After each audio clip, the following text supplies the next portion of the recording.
Deməli, burada misin duru nitrat turşusundan hansı qaz alınır? Mis duru nitrat turşusundan deməli NO əmələ gətirir qaz olaraq. Sonra mis 2 nitrat əmələ gətirir və su əmələ gətirir.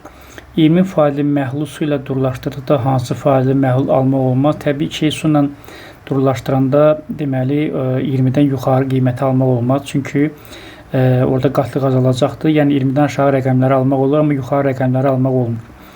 Maye aqreqat olan maddələri müəyyən edin.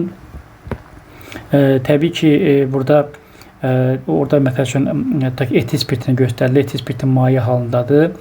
Amma biz məsəl üçün karbohidrogenlər göstərilsəydi 1-dən 4-ə qədər qaz, alkanlarda 5-dən 15-ə maye, alkenlərdə 2-dən 4-ə qaz, 5-dən 17-yə maye.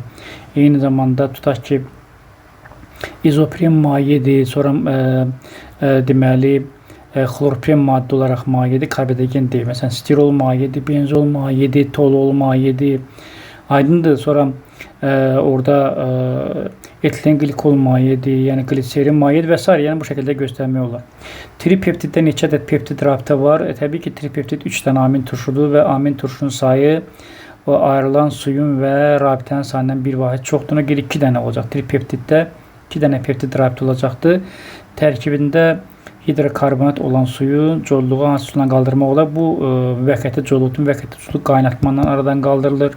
Sonra natroni sulu, çünki orada H var, burada OH, sonra əhəng sulu, kalsium hidroksid, həmçinin bu natri karbonatla natrium ortofosfat, bu hər iki codluğun aradan qaldırılmasına istifadə olunur.